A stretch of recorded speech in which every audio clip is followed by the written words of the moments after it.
What happens when a man who was forced to fight for his oppressors becomes the shield protecting the newly freed? In the dangerous aftermath of the Civil War, one former enslaved soldier stands between brutal revenge and fragile hope. His rifle speaks louder than any law, and his presence alone can stop a whip mid-swing. Welcome to the Buried Ledger. Subscribe to the channel now to discover how one man's courage changed everything for an entire community.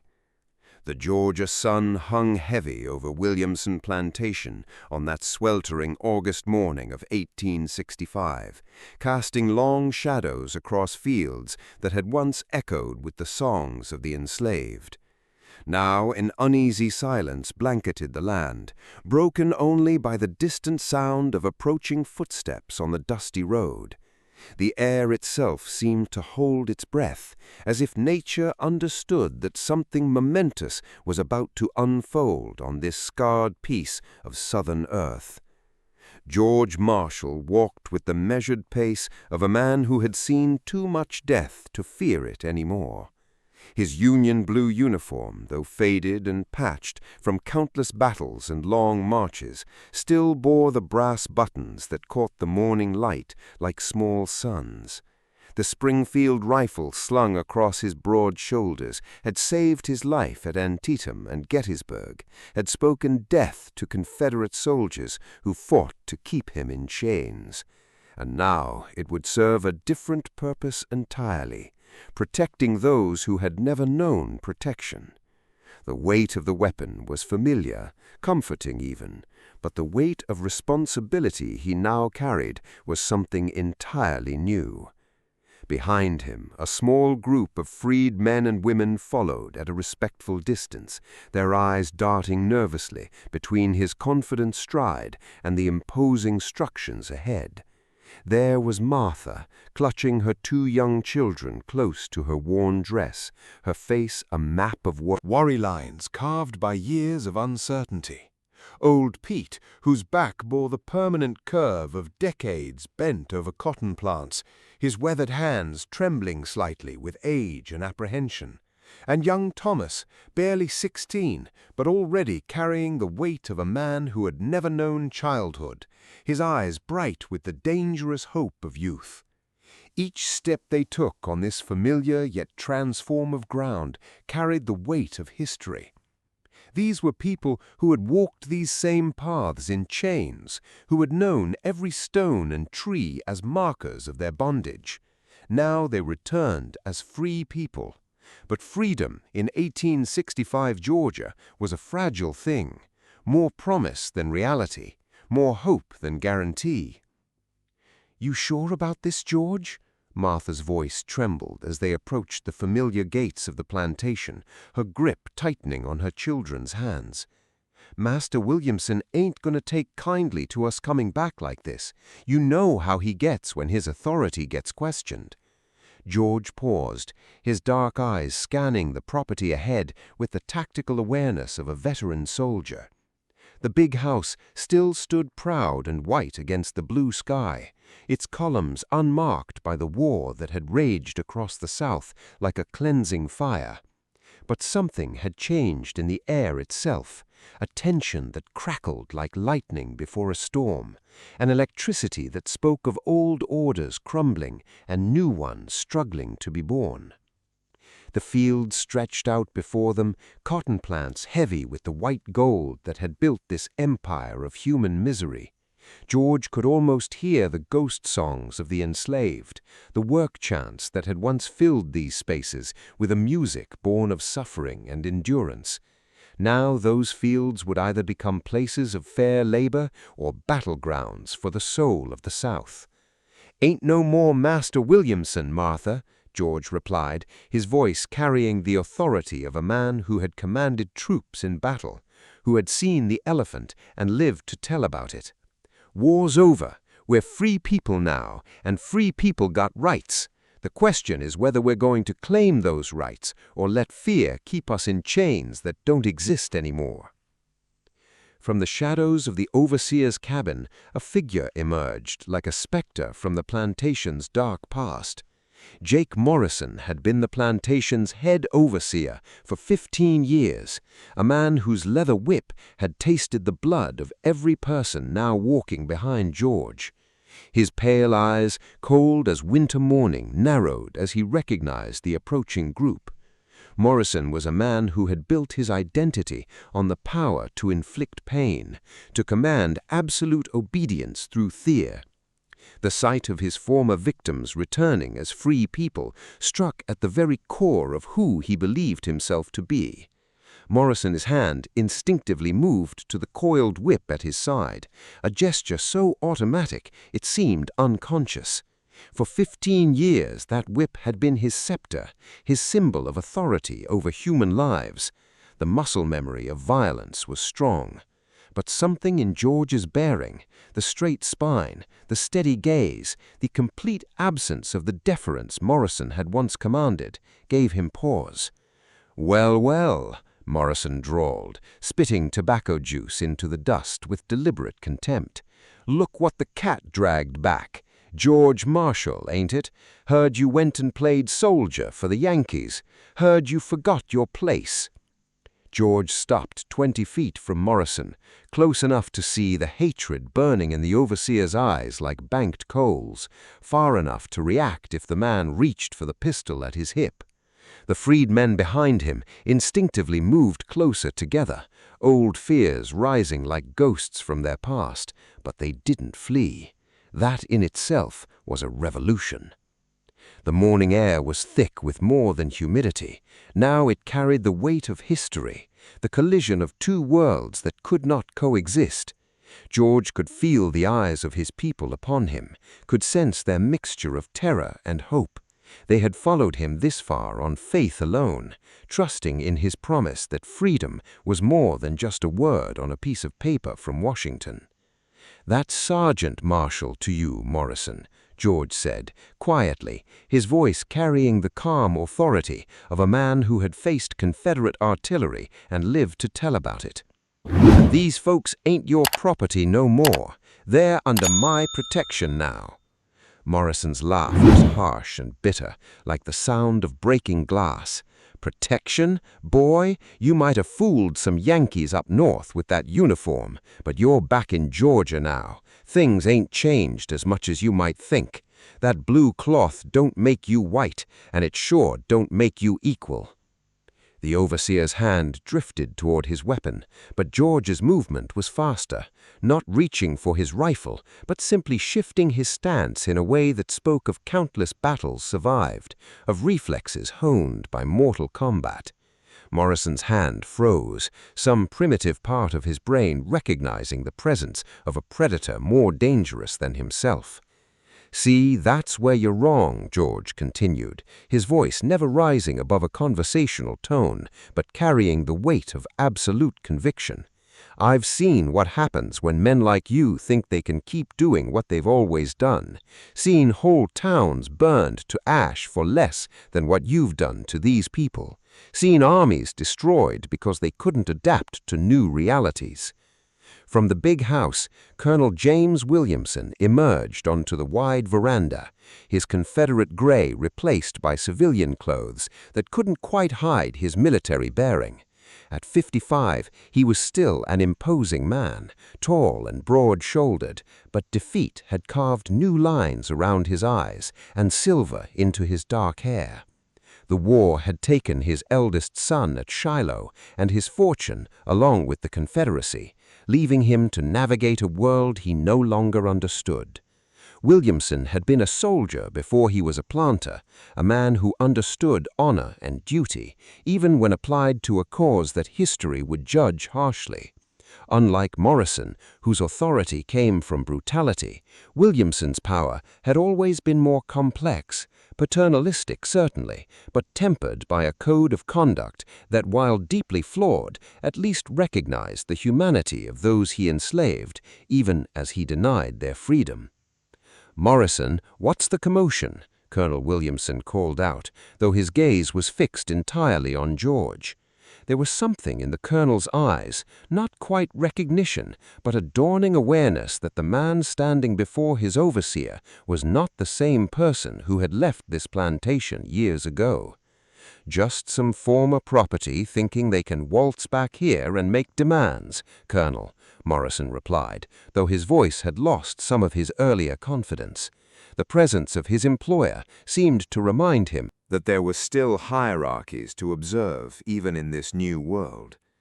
George stepped forward, and the sound of his boots on the hard-packed earth seemed to echo like gunshots in the morning stillness. Each step was deliberate, measured, the advance of a man who had learned to move with purpose under fire. "Colonel Williamson, I have come to discuss the situation of the freedmen on your land." Williamson descended the steps slowly, each footfall deliberate, his military training evident in his bearing, even in civilian clothes. When he reached the bottom, he studied George with the calculating gaze of a man who had commanded thousands in battle, who had learned to assess threats and opportunities with a glance.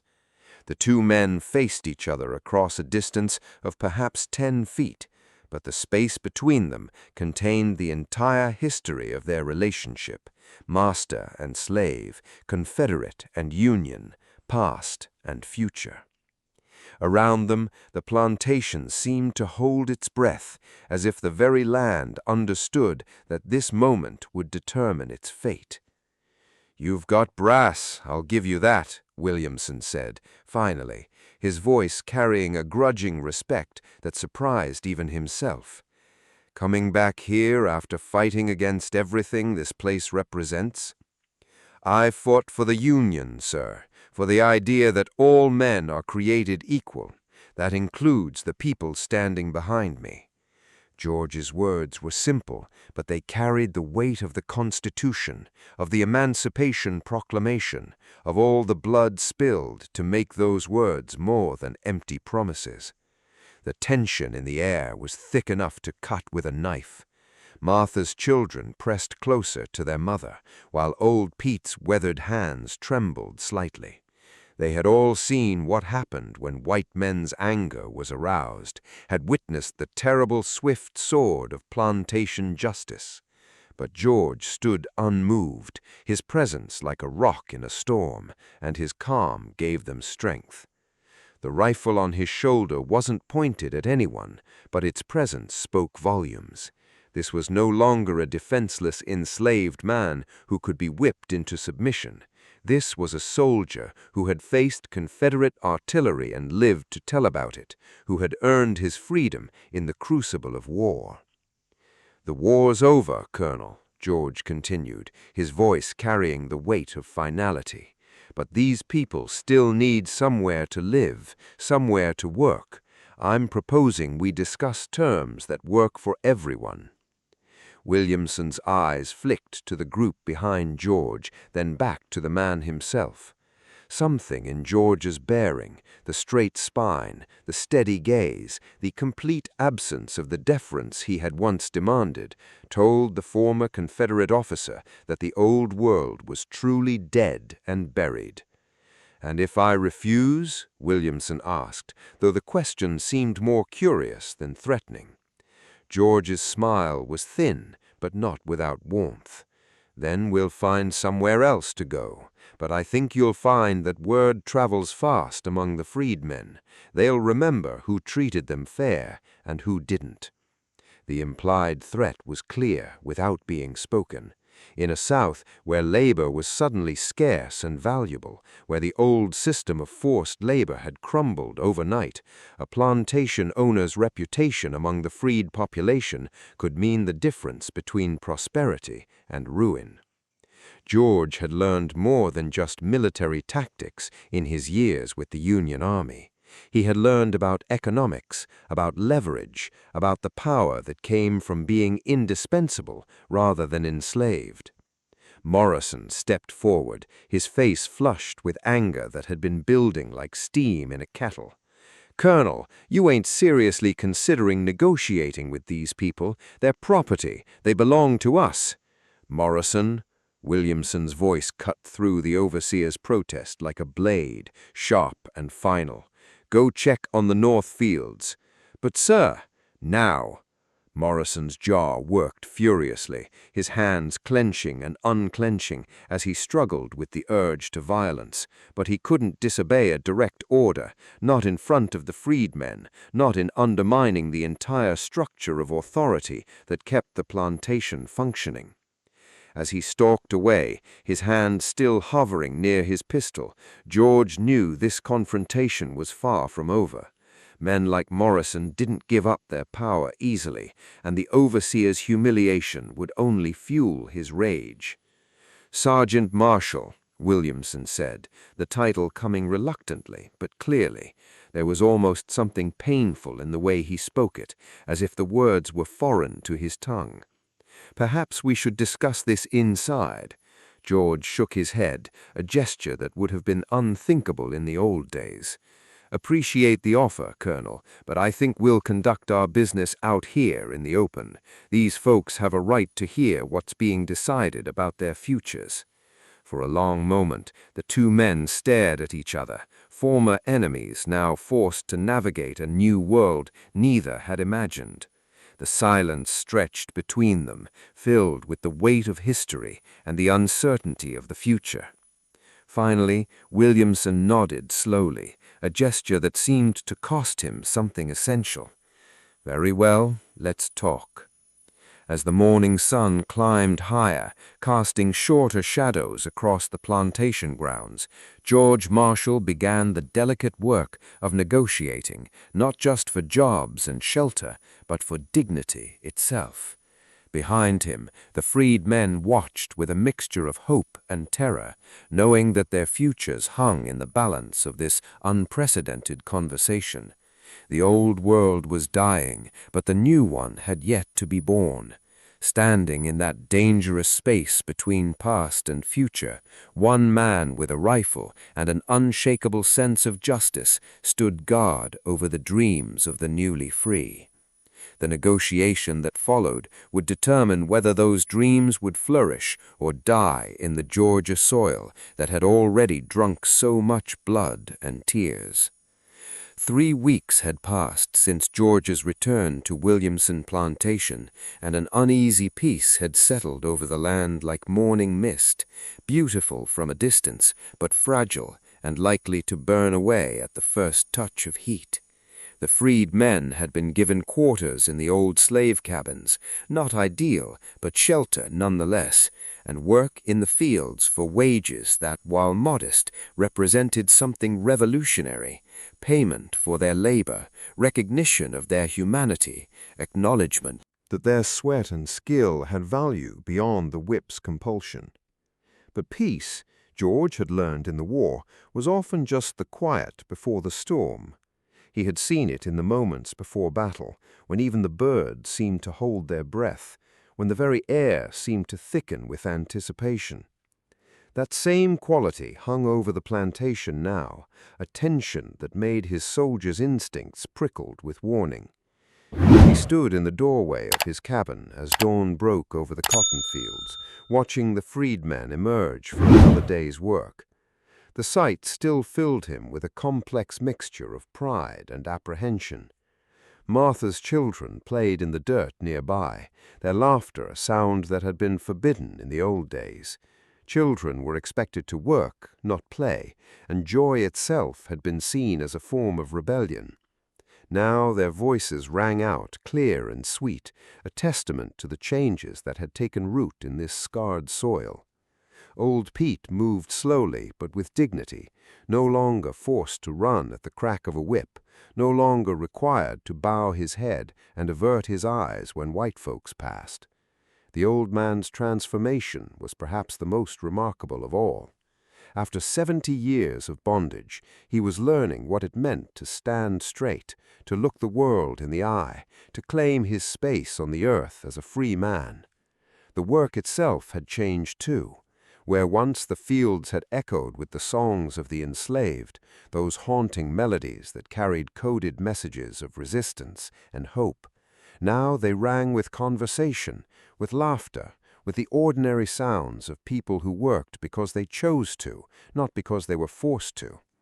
The cotton still needed picking, the fields still needed tending, but the spirit in which the work was done had been transformed entirely. "Morning, Sergeant," called Thomas, the young man who had appointed himself George's unofficial aide. His voice carried a note of urgency that immediately put George on alert. "Colonel wants to see you up at the big house, says it's important."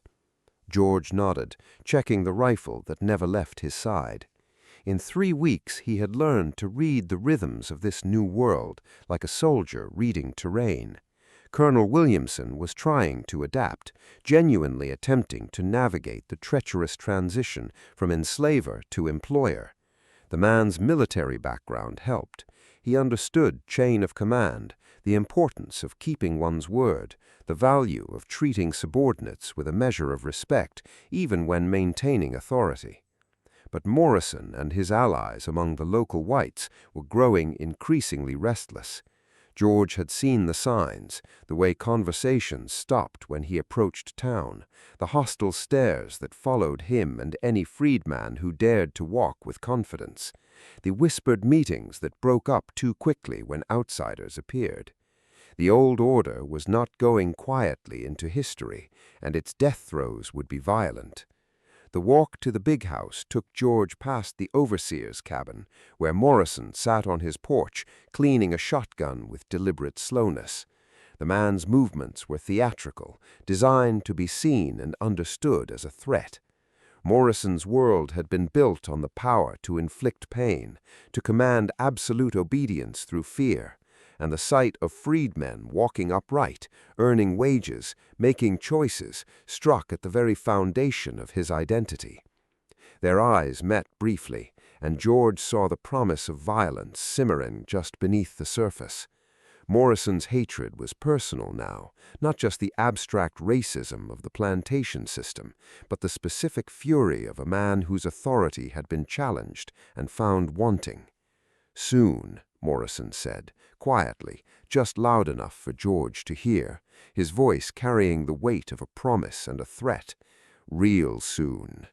George didn't break stride, but his hand shifted slightly on his rifle. The threat was clear, and both men knew it. Morrison was gathering allies, building support among the local whites who saw the Williamson plantation experiment as a dangerous precedent that might give other freedmen ideas above their station. The overseer's humiliation 3 weeks ago had only intensified his determination to restore the old order through whatever means necessary.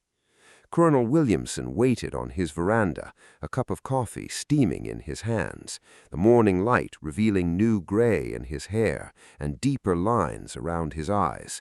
The stress of the changing times was etching itself into his features, aging him in ways that the war itself had not. He was a man caught between worlds, too honorable to return to the brutalities of the past, too uncertain to fully embrace the possibilities of the future. The veranda itself told the story of the plantation's transformation, where once it had been a symbol of white supremacy, an elevated platform from which the master could survey his human property. Now it served as a meeting place where former enemies attempted to forge a new relationship based on mutual respect rather than domination and submission. "Sergeant Marshal," Williamson began, without preamble, using the title that had become natural between them, "we have a problem." George climbed the steps slowly, noting how the colonel's house slaves, now paid servants, watched the interaction with keen interest. Everything was changing, and everyone was trying to figure out where they fit in the new order. The servants' faces reflected a complex mixture of hope and fear. Hope that their own situation might improve, fear that any change might make things worse. "What kind of problem, Colonel?" Williamson gestured toward the road leading away from the plantation, his expression grim. "Had visitors yesterday evening, some of the local landowners. They're concerned about the precedent we're setting here." George's jaw tightened. He had expected this. Word of the arrangement at Williamson Plantation had spread throughout the county like wildfire, carried by freedmen seeking similar arrangements and by whites horrified at the implications. The idea that former slaves could be treated as equals, could earn wages, could negotiate the terms of their labor, threatened the entire social structure of the post-war South. Concerned how? They think paying wages to former slaves will give the others ideas, make them harder to control. Williamson's voice carried a note of distaste, as if the words left a bitter taste in his mouth. They want me to reconsider our arrangement.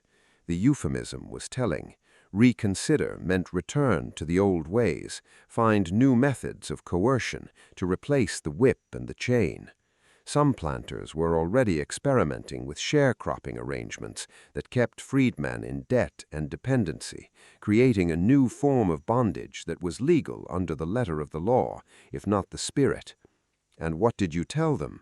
Williamson met George's gaze directly, and in his eyes George saw something unexpected. Respect, perhaps even admiration. I told them that my business arrangements were my own concern. But George, the use of his first name was significant, a small acknowledgement of equality that would have been unthinkable just months before. They're not going to let this stand. There's talk of night riders, of making examples. George had heard whispers of such things, groups of white men who rode under cover of darkness, terrorizing freed men who dared to assert their rights. The Ku Klux Klan was already forming in other parts of the South, though it hadn't yet shown its face in their county. But George knew it was only a matter of time. Organizations like that thrived in the chaos of defeat, feeding on resentment and fear, offering simple solutions to complex problems. "How long do we have?" George asked, his mind already shifting into tactical mode, assessing defensive positions and escape routes. "Not long, maybe a few days, maybe a week. Morrison's been meeting with them, feeding their anger." Williamson paused, studying George's face with the attention of a man trying to read an opponent's intentions. "I won't lie to you, Sergeant. I can't protect you if they come in force. My influence only goes so far." The admission was honest, and George appreciated it. Williamson was a man of honor, but he was also a realist. He understood the limits of his power in this new world, understood that his own survival depended on not pushing too hard against the prevailing winds of racial hatred. George nodded slowly. He had known this moment would come from the day he first set foot back on the plantation. The question was whether to run or stand and fight. Running would save lives in the short term, but it would also send a message that freedom was conditional, that it existed only at the sufferance of white supremacy. "Colonel, I appreciate your honesty, but these people behind me, they've got nowhere else to go, and I've got nowhere else to be. You could take them north. There are opportunities in the cities, places where there'll be strangers competing for scraps with folks who don't want them there either." George shook his head. "No, sir, this is their home. Their families are buried in that ground. They've got a right to be here." Williamson was quiet for a long moment, sipping his coffee and staring out over the fields where freed men worked side by side with the few white laborers he'd been able to hire. The sight was unprecedented in the history of the plantation, a small revolution playing out in the cotton rows. "You know what you're asking for," Williamson said finally. "You're asking for a war." "No, sir. I'm asking for justice, but if war's what it takes..." George's hand rested on his rifle, the weapon that had carried him through the battles of the Civil War, and now stood ready to defend a different kind of freedom. "I fought in one war already. Reckon I can fight in another." The conversation continued for another hour, covering practical matters, defensive positions, supply lines, potential allies. Williamson, despite his reservations, found himself drawn into the planning, his military experience proving valuable in assessing the tactical situation. It was a strange partnership, former Confederate and former Union soldier, former master and former slave, working together to defend a principle that neither had fully understood just months before. That afternoon, George called a meeting of all the freed men in the plantation's old chapel. The small wooden building had once been used for carefully supervised religious services, where enslaved people were told that their suffering was God's will, that obedience to earthly masters was a form of divine worship. Now it served a different purpose, a place where free people could gather to make free choices about their futures. 43 adults crowded into the space, their faces reflecting a mixture of hope and fear. The building itself seemed to hold the weight of their history, generations of forced worship, of sermons designed to justify their bondage, of prayers whispered in secret for deliverance that had finally come. George stood at the front, his rifle leaning against the simple wooden pulpit, a symbol of the protection he offered and the price he was willing to pay. "I ain't going to lie to you," his voice carrying clearly to the back of the room. "Trouble's coming. White folks in the county don't like what we're doing here. They want to put us back in our place." Martha spoke up from the front row. "What kind of trouble, George?" "The kind that rides at night, the kind that burns crosses and leaves bodies hanging from trees." George's words were harsh but necessary. These people needed to understand what they were facing, needed to make their choices with full knowledge of the consequences. The silence that followed was heavy with memory and fear. Every person in that room had heard stories of what happened to freed men who got uppity, who forgot their place in the racial hierarchy. They had seen the bodies, heard the screams, lived with the constant threat of violence that was designed to keep them in line. Old Pete struggled to his feet, his voice cracked but determined. "I'm too old to run and too tired to bow down again. Whatever comes, I'm staying." A murmur of agreement rippled through the crowd, but George could see the fear in their eyes. They had lived their entire lives under the threat of violence, and the promise of freedom hadn't erased those deep-seated terrors. The courage they were showing was all the more remarkable for being born of desperation rather than confidence. "Anyone who wants to leave, I'll help you get north. No shame in it. You've got families to think about, lives to protect." Thomas stood up, his young face set with determination that reminded George of the boy soldiers he had known during the war, too young for the burdens they carried, but carrying them nonetheless. "Where you going to go, Sergeant? You going to run too?" George looked around the room, meeting the eyes of people who had become more than just fellow freed men. They had become his responsibility, his family, his reason for being. The weight of their trust was heavier than any rifle, more precious than any metal. "I'm staying. This is where I belong, and this is where I'll make my stand. But I won't ask anyone else to die for my principles." "Ain't your principles," Martha said quietly, her voice carrying the authority of a woman who had raised children under slavery and was determined to see them grow up free. "They're ours too. We all got the right to live free." One by one, the freed men stood up. Old Pete, despite his age and frailty, Martha, despite her children's safety, Thomas, despite his youth, even the families with small children, even those who had the most to lose. The sight was overwhelming, a room full of people who had been taught from birth that they were property, now standing up. Claim their humanity. "Then we stand together," George said, his voice thick with emotion. "But we do it smart, we organize, we prepare, and we make sure that anyone who comes for us knows they're in for a fight." As the sun set over Williamson Plantation that evening, George walked the perimeter of the freedmen's quarters, his rifle ready, his eyes scanning the tree line for any sign of movement. The test was coming, and everything they had built, the fragile hope of a new life, the dignity of fair wages, the simple right to exist as free people, hung in the balance. In the distance, he could see lights moving through the woods. Not yet, but soon. The old order was gathering its forces, preparing to strike back against the change that threatened everything they believed in. George checked his ammunition and settled in for a long night of watching. Tomorrow would bring new challenges, but tonight he stood guard over the dreams of the newly free. The air was thick with the promise of violence, but also with something else, the determination of people who had tasted freedom and would not willingly give it up. Whatever came next, they would face it together, as free people defending their right to remain free. The attack came on a moonless Thursday night, 3 days after George's warning, when the darkness was so complete it seemed to swallow sound itself. He had expected it, had prepared for it with the methodical precision of a veteran soldier. But the reality of facing down a mob of armed white men still sent ice through his veins and fire through his heart.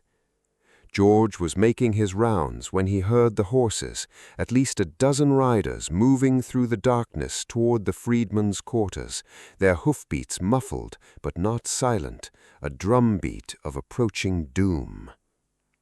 He had positioned himself strategically between the cabins and the main road, using an old oak tree for cover while maintaining a clear view of the approaches. The tree was ancient, its trunks scarred by lightning and time, and George wondered how many scenes of violence it had witnessed in its long life. The riders wore white hoods and carried torches, their faces hidden, but their intent unmistakable. The sight was designed to terrorize, the ghostly white figures emerging from the darkness like specters of the plantation's violent past. At their head rode Morrison, his identity betrayed by his distinctive horse and the way he sat his saddle, straight-backed and arrogant even in his coward's disguise. Behind him came local landowners George recognized despite their hoods, along with hired guns and drifters drawn to the promise of violence and the opportunity to put uppity freedmen back in their place. The torchlight flickered across their weapons, rifles, shotguns, pistols, and coiled ropes that spoke of intentions far worse than simple intimidation. These men had come not just to frighten, but to kill, to make an example that would echo throughout the county and beyond. They represented the old order's final desperate attempt to reassert control through the only means they understood, terror and death. "Wake up in there!" Morrison's voice cut through the night air like a whip crack, carrying all the authority he had once wielded over human lives. "Time for you people to learn your place."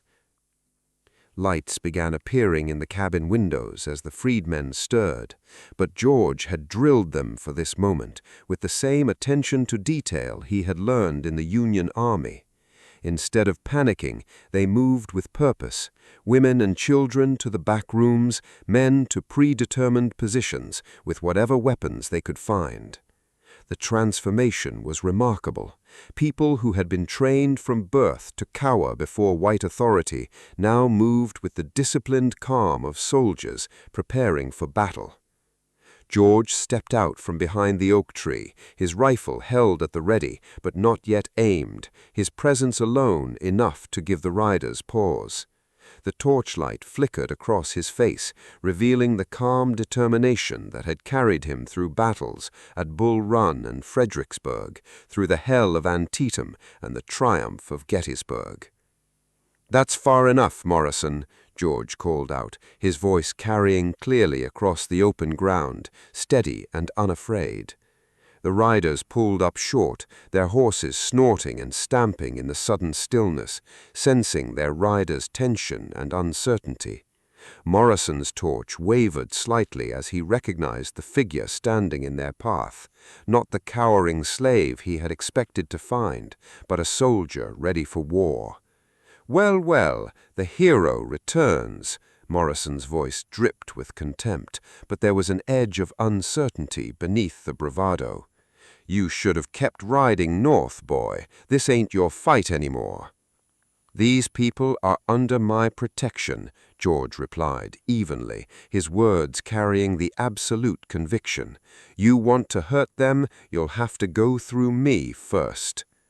One of the other riders, a heavy-set man George recognized as Jeremiah Cobb from the neighboring plantation, spurred his horse forward, his face flushed with whiskey and rage.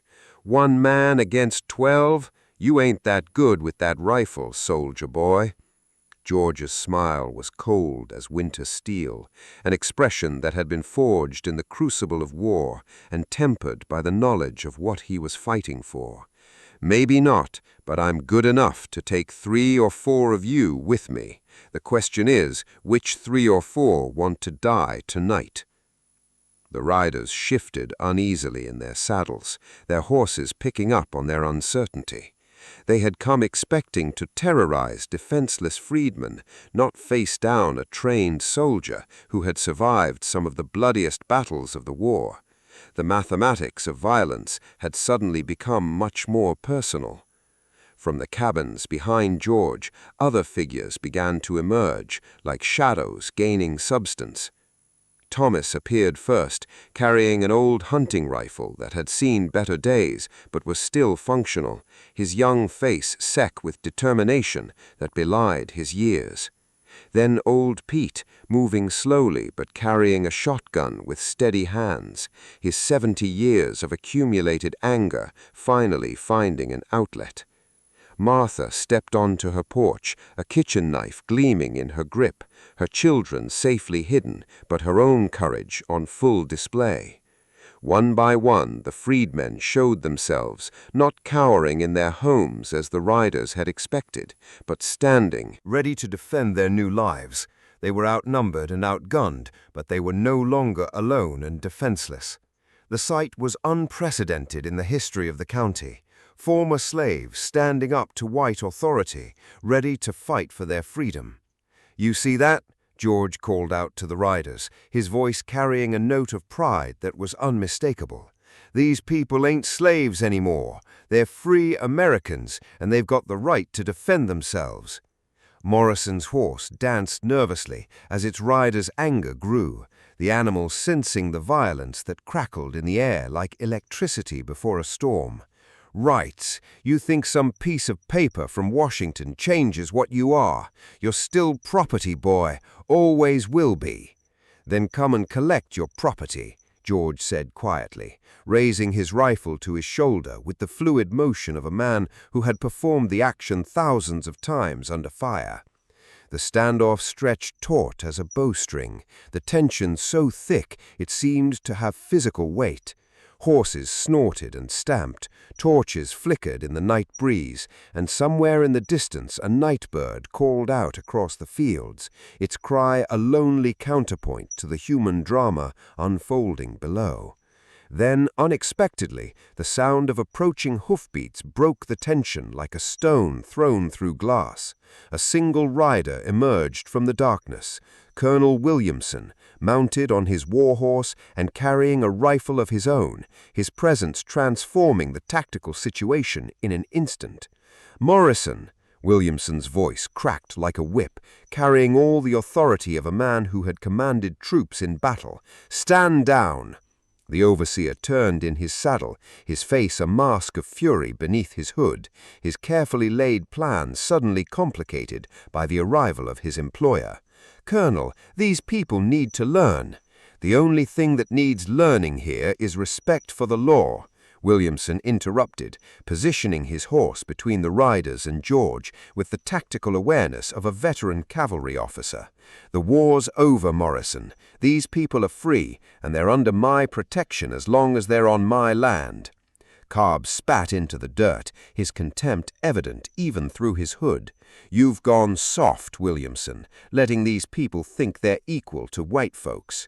"What I've done is adapt to reality," Williamson replied coldly, his voice carrying the authority of a man who had led men in battle and understood the true cost of violence, "something you might want to consider before you find yourself on the wrong side of federal troops." The mention of federal intervention gave the riders pause, their certainty wavering in the face of potential consequences they hadn't considered. The Union Army still maintained a presence throughout the South, and attacking freed men could bring unwanted attention from authorities who were already suspicious of former Confederates and their attempts to restore the old order through extra-legal means. Morrison's hand moved toward his pistol, but George's rifle tracked the movement with practiced precision, the barrel following the overseer's motion like a compass needle finding true north. "I wouldn't," George said softly, his voice carrying the quiet authority of a man who had killed before and would do so again if necessary. For a moment, violence hung in the air like smoke from the torches, thick and choking, ready to explode into flame at the slightest provocation. The night seemed to hold its breath, waiting to see which way the scales would tip, toward bloodshed or toward some form of resolution that might allow all parties to step back from the brink.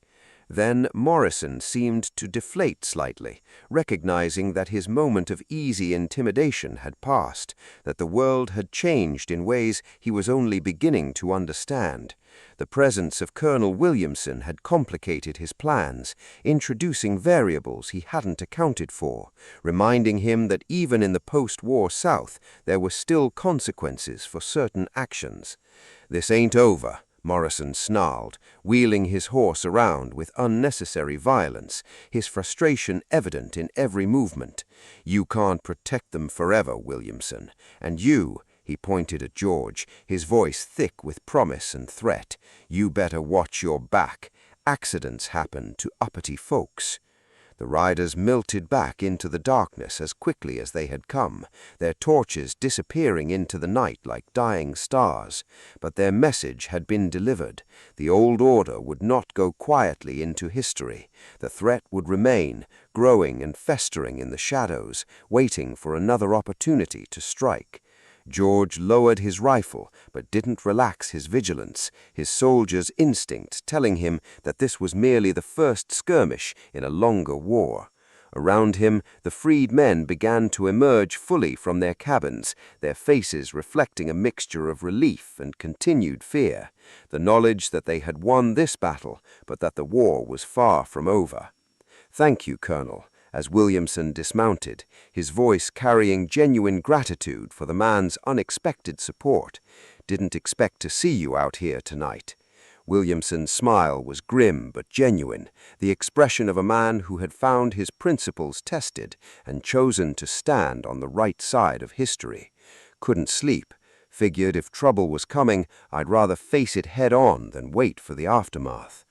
Martha approached cautiously, her children peeking out from behind her skirts like small birds emerging from shelter after a storm. "They going to come back?"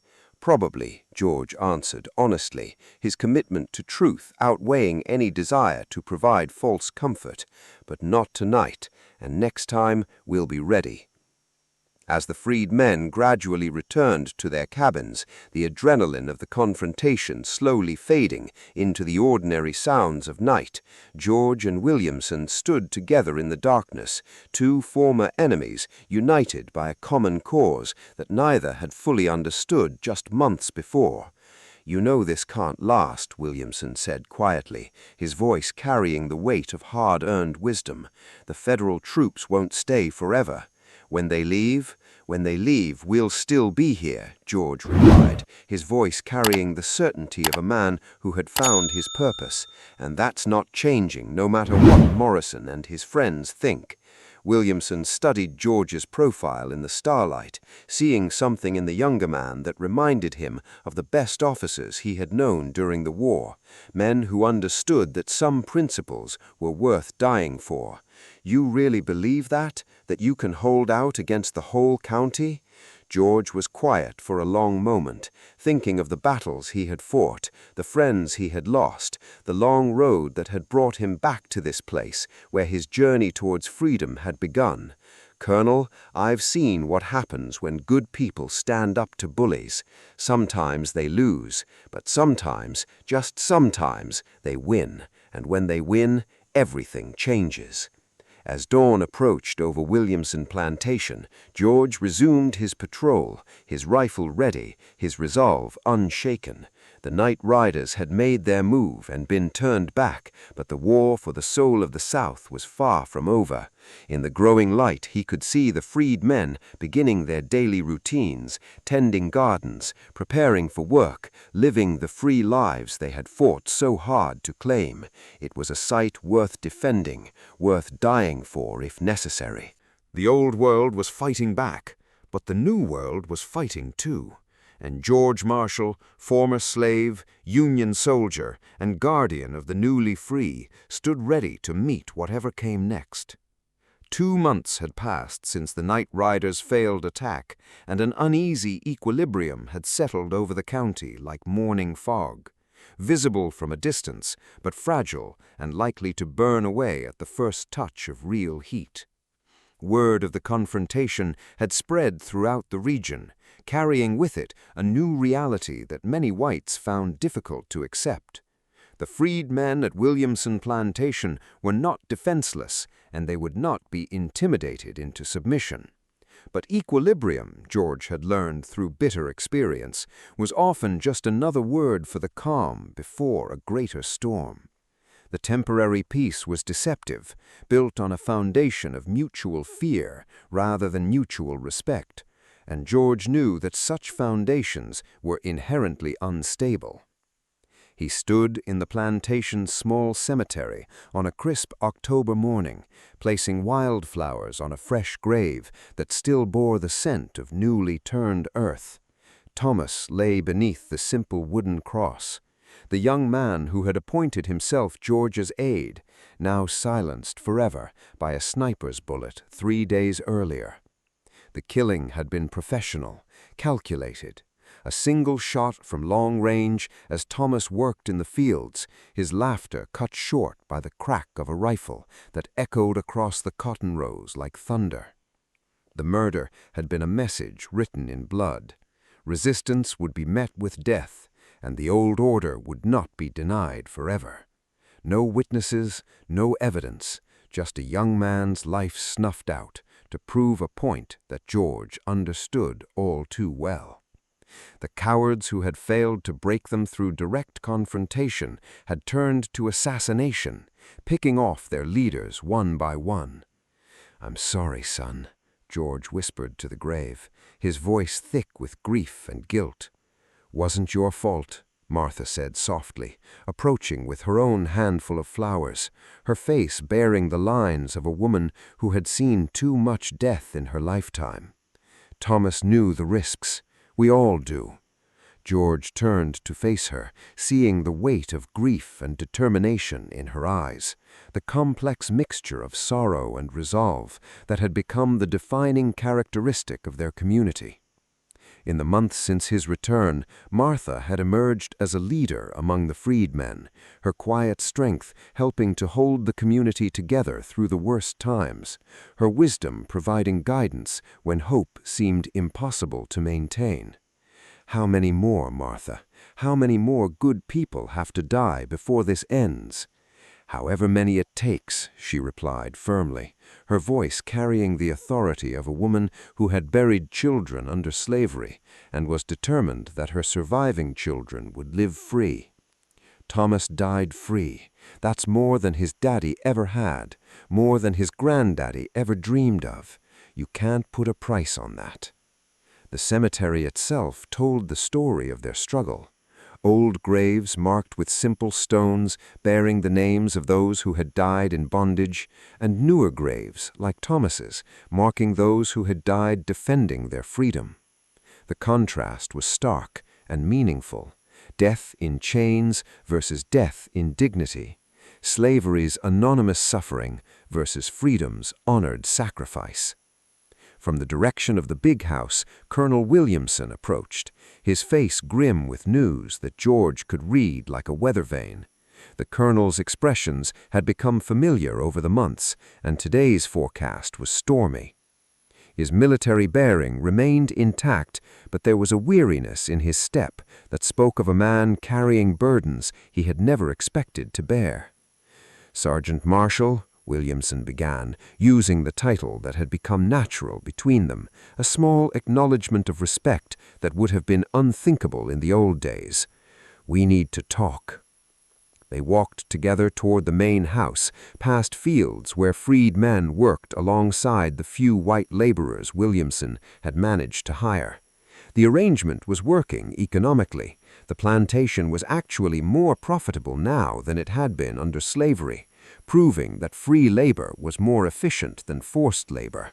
But economics meant little in the face of racial hatred and the determination to maintain white supremacy at any cost. The sight of integrated labor gangs working side by side was still remarkable, still revolutionary in the context of Southern society. White and black hands picking the same cotton, sharing the same water, earning wages based on work performed rather than skin color. It was a vision of what the South could become if fear and hatred could be overcome. "Had another visit from the county sheriff yesterday," Williamson said as they climbed the veranda steps, his voice carrying the weight of bad news. "He's under pressure to investigate Thomas's death, but he made it clear that his investigation won't be too thorough." George's jaw tightened, his hands clenching into fists at his sides. Sheriff Hawkins was a former Confederate officer who had made no secret of his feelings about the uppity freedmen at Williamson Plantation, referring to them as Williamson's pets and making it clear that he considered them, their very existence, an affront to the natural order of things. "What else?" George asked, sensing there was more bad news to come, his soldier's instincts picking up on the tension in Williamson's voice. "Federal troops are being withdrawn from the county next month. New orders from Washington. They're needed elsewhere." Williamson's voice carried the weight of inevitability, the sound of a man watching the last supports being pulled away from a structure he knew was already unstable. When they leave, Morrison and his friends will feel free to finish what they started." George completed the thought, his mind already racing through the tactical implications of losing federal protection. They sat in the rocking chairs on the veranda, two men who had found an unlikely respect for each other, despite their history, despite the vast gulf that once shepherded master from slave. Below them, the plantation continued its daily rhythm, but both men could feel the approaching storm, could sense the gathering forces that would soon test everything they had built. The view from the veranda encompassed the entire world they were trying to protect. The cabins where free families lived in dignity, the fields where free labor earned fair wages. School that Martha had established where freedmen's children learned to read and write. It was a small revolution, but it was theirs, and they would defend it with their lives if necessary. "I've been thinking," Williamson said carefully, his voice carrying the tone of a man exploring dangerous territory. "There might be another way. I have contacts in Atlanta, people who could help relocate your folks to the city. Factory jobs, better opportunities." George shook his head before Williamson finished speaking, his response immediate and final. "We've had this conversation before, Colonel. These people aren't going to be driven from their homes. Even if staying means dying, especially then." George's voice carried the conviction of a man who had found his purpose and would not be swayed from it. "You run from bullies, they just follow you. Stand up to them, and sometimes they back down. And sometimes they kill you. Sometimes they do." George's hand rested on his rifle, the weapon that had become as much a part of him as his own arm, a tool of protection and a symbol of his refusal to submit. "But if we run now, what message does that send? That freedom only exists as long as white folks allow it? That we're still property, just property that can move around?" Williamson was quiet for a long moment, staring out over the fields his family had owned for 3 generations, contemplating the transformation that had taken place under his watch. "You know, before the war, I thought I understood the natural order of things. White folks on top, colored folks on the bottom, everyone knowing their place. And now I see a man who fought for his country, who protects his people, who stands up for what's right, even when it might cost him everything." Williamson turned to look directly at George, his eyes reflecting a respect that had been earned through shared struggle. "Makes me wonder who the civilized one really is." The conversation continued for another hour, covering practical matters and philosophical questions, the immediate crisis and the larger implications of their struggle. It was a remarkable dialogue. Former Confederate and former Union soldier, former master and former slave, working together to defend principles that both were still learning to understand. That evening, George called another meeting in the old chapel, the building that had become the heart of their community's democratic life. The gathering was smaller now. Some families had quietly left in the weeks following Thomas's murder, unable to bear the constant threat of violence, choosing survival over principle, in a decision that George understood, even if he couldn't support it. But those who remained seemed more determined than ever, their resolve hardened by loss and strengthened by the knowledge that they were fighting for something larger than themselves. The chapel was filled with the quiet intensity of people who had made their choice and would live or die by it. "I won't lie to you," George began, addressing the 41 adults who still called the plantation home, his voice carrying the weight of absolute honesty. "Things are about to get worse.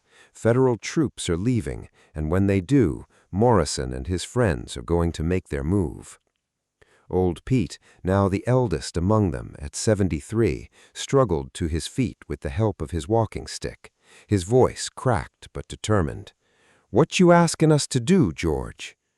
"I'm asking you to choose. Stay and fight for what's ours, or leave and live to fight another day. Either choice is honorable. Either choice is free." The silence that followed was heavy with the weight of decision, with the knowledge that whatever they chose would determine not just their own fates, but the fate of the idea they represented, the possibility that former slaves could live as free and equal citizens in the American South. Martha stood up, her children beside her, her face reflecting the complex calculations of a mother who wanted safety for her family, but also wanted them to inherit a world worth living in. "My babies deserve to grow up free. If that means fighting for it, then we fight." One by one, the others voiced their decisions. Some chose to leave, accepting George's help to reach relatives in the north or find work in distant cities where their past wouldn't follow them. But most chose to stay, to make their stand on the land where their ancestors had suffered and died, to transform a place of bondage into a symbol of freedom. As the meeting broke up, George found himself alone with the weight of leadership pressing down on his shoulders like a physical burden. "Heavy burden," Colonel Williamson said, appearing in the chapel doorway like a ghost from the plantation's complicated past. "Yes, sir, it is. For what it's worth, you're not carrying it alone."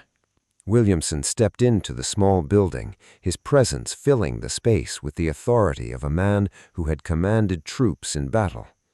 "I've been thinking about what you said about standing up to bullies." George looked up, sensing that something important was about to be revealed. "I've sent word to some old friends, men who served with me during the war, good men who believe in honor even if they fought for the wrong cause." Williamson's smile was grim but determined, the expression of a man who had found his true calling. "They'll be here when Morrison makes his move." "Colonel, you don't have to." "Yes, I do." Williamson's voice was firm, carrying the weight of a decision that had cost him sleepless nights and soul-searching. "This is my land. These are my people now, and I'll be damned if I let a bunch of night-riding cowards destroy what we've built here." The alliance was unprecedented, former Confederate officers standing with freed men against white supremacists, choosing principle over racial solidarity, honor over hatred. It represented everything the Old South had claimed to value: courage, loyalty, protection of the innocent, turned against the very system that had perverted those values in service of human bondage. 3 weeks later, on a cold November night, when the wind carried the scent of winter and the promise of change, Morrison came with 40 men, night riders, hired guns, and angry landowners from across the county. They came expecting to find defenseless freedmen cowering in their cabins, ready to be driven away or worse. Instead, they found George Marshall and 23 freed men, armed and ready, supported by Colonel Williamson and 8 former Confederate officers who had chosen honor over hatred, principle over prejudice. The sight was unprecedented in the history of the South: white and black soldiers standing together against a common enemy, united by shared values rather than divided by skin color. The battle was brief but decisive, lasting less than an hour, but changing the course of history for everyone involved. When the smoke cleared and the gunfire faded into memory, Morrison lay dead in the dirt, along with 6 of his followers. The rest fled into the darkness, their white hoods abandoned in their haste to escape, their cause revealed as the cowardly terrorism it had always been. George stood over Morrison's body, his rifle still smoking, feeling no satisfaction in the death, but understanding its necessity. Sometimes freedom had to be watered with blood, had to be defended with violence against those who would destroy it through violence of their own. As dawn broke over Williamson Plantation, the surviving freedmen emerged from their defensive positions to survey the aftermath. They had won, but the victory had come at a cost. 3 of their own lay dead, including old Pete, who had taken a bullet while defending the chapel where they had made their democratic decisions, where they had chosen freedom over safety. "Is it over?" Martha asked, cradling her wounded son, who would recover but bear scars for the rest of his life, physical reminders of the price of freedom. George looked out over the fields where free men and women would continue to work for fair wages, where children would grow up knowing they belonged to no one but themselves, where the dream of equality had taken root in Southern soil despite all attempts to kill it. "This part is," he said quietly, his voice carrying the wisdom of a man who had seen too much war to believe in permanent victories. But the fight for freedom never really ends. Each generation has to win it for themselves. Colonel Williamson approached, his own rifle still in his hands, his face bearing the marks of a man who had finally found his true cause after years of fighting for the wrong one. "What now, Sergeant?" George smiled, the first genuine smile he had worn in months, an expression that transformed his battle-hardened features and reminded everyone present that he was still a young man, despite all he had endured. "Now we build something better, something worth all the blood that's been spilled for it." As the sun climbed higher over Williamson Plantation, George Marshall, former slave union soldier and guardian of the newly free, began the work of turning a battlefield victory into lasting change. The old world had made its final stand and lost. The new world, fragile but determined, was ready to be born. In the years that followed, the story of the freedmen's stand at Williamson Plantation would spread throughout the South, inspiring others to claim their rights and defend their dignity.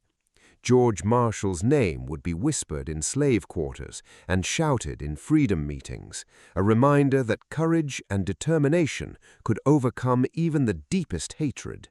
The slave soldier most feared by the overseers had become something more, a symbol of hope, a guardian of justice, and proof that freedom, once claimed, could never truly be taken away. His legacy would live on in the children who grew up free, in the schools that taught equality, in the communities that chose integration over segregation, cooperation over conflict.